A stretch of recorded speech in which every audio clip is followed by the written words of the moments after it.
علماء اس قرآن سے کبھی سیری محسوس نہیں کریں گے، کبھی بھی یہ محسوس نہیں کریں گے کہ بس قرآن سے جو لینا تھا ہم نے لے لیا، اب کچھ نہیں رہا۔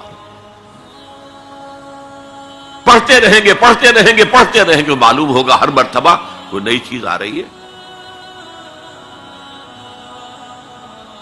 وَلَا يَشْبَعُ مِنْهُ الْعُلَمَاء، سیری نہیں ہوگی۔ جیسے آپ کے سامنے آپ نے کھانا کھایا، پیٹ بھر گیا، اب وہ کوئی کہے بھائی تھوڑا سا یہ، نہیں بھائی نہیں، میرا پیٹ بھر چکا ہے، سیر ہو گئے نا۔ قرآن سے آپ کبھی سیر نہیں ہو سکیں گے۔ وَلَا يَخْلُقُ عَنْ كَثْرَةِ الرَّدِّ، بار بار کے پڑھنے سے اس پر کوئی باسی پن طاری نہیں ہوگا۔ کوئی اور کتاب دنیا میں ایسی نہیں ہے، ایک دفعہ پڑھ لی، دو دفعہ پڑھ لی، پھر تیسری دفعہ ہاتھ لگانے کو جی نہیں چاہتا، پڑھنے کو جی نہیں چاہتا، سوال ہی پیدا نہیں۔ یہ وہ ہے، پڑھتے رہو گے، اس پر کوئی باسی پن طاری نہیں ہوگا۔ وَلَا تَنْقَضِي عَجَائِبُهُ، اس کے عجائب کبھی ختم نہیں ہوں گے۔ یہ ہیروں کی وہ کان ہے جو کبھی ختم نہیں ہوگی، غور کرو گے نکالتے رہو گے۔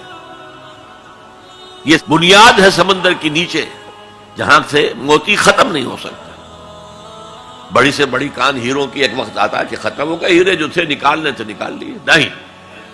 لا تنقضی عجائبہ هو الذی لن تنتهی الجن اذ سمعتہ حتی قالوا انا سمعنا قرآنا عجبا یہدی الی الرشد فآمنا بہ۔ یہ وہ کتاب ہے جسے جیسے ہی جنوں نے سنا فوراً کہا ہم نے آج ایک بہت عمدہ کلام سنا ہے، کتاب سنی ہے، تو ہم تو ایمان لے آئے۔ ایک دفعہ سنا ہے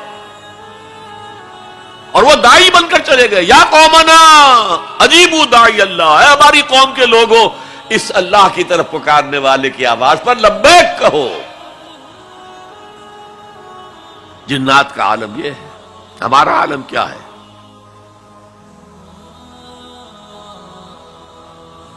اب چار جملے جو آئے ہیں وہ اس حدیث کے اندر جو اہم ترین چیز ہے وہ ہے من قال بہ صدق، جس نے کوئی بات اس قرآن کی بنیاد پر کہی اس نے سچ کہا۔ ومن عمل بہ اجر، جس نے اس پر عمل کیا اس کا اجر محفوظ۔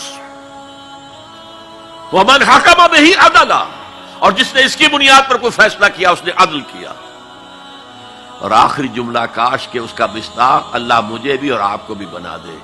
وَمَن دعا إِلَيْهِ هُدِيَ إِلَىٰ صِرَاطٍ مُسْتَقِيمٍ، جو اس قرآن کی طرف لوگوں کو بلائے گا، کسی اور کو ہدایت ہو نہ ہو، اس کی ہدایت ہو گئی۔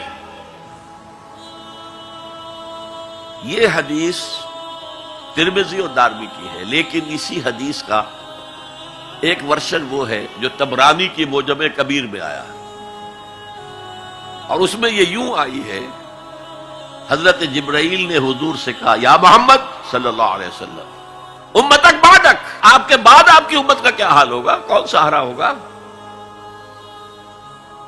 حضور نے فرمایا مل مخرج منہا یا جبرائیل، اے جبرائیل تم ہی بتاؤ اس مسئلے کا حل کیا ہے، نکلنے کا راستہ کون سا ہے؟ تب حضرت جبرائیل نے یہ ساری حدیث پڑھی، گویا کہ اس کے راوی اول حضرت جبرائیل ہے،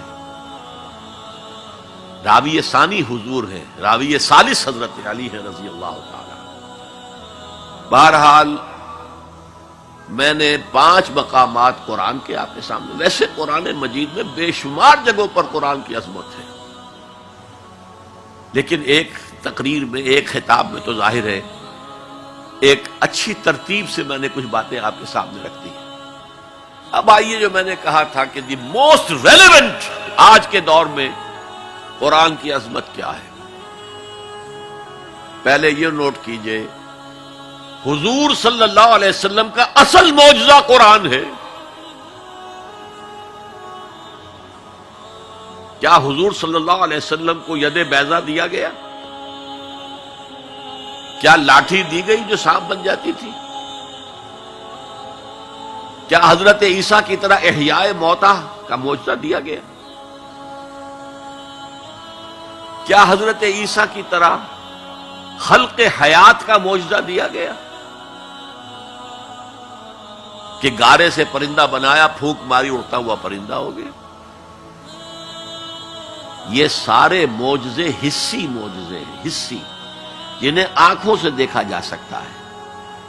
جیسے حضرت صالح کی قوم کو ان کے مطالبے پر معجزہ دکھا دیا گیا، چٹان میں سے گابھن اونٹنی برآمد ہو گئی، ناقۃ اللہ، اللہ کی اونٹنی، آنکھوں نے دیکھا، آنکھوں کے سامنے ہوا. اس نوع کا صرف ایک معجزہ آتا ہے روایات میں حضور کا، اور وہ شق قمر ہے.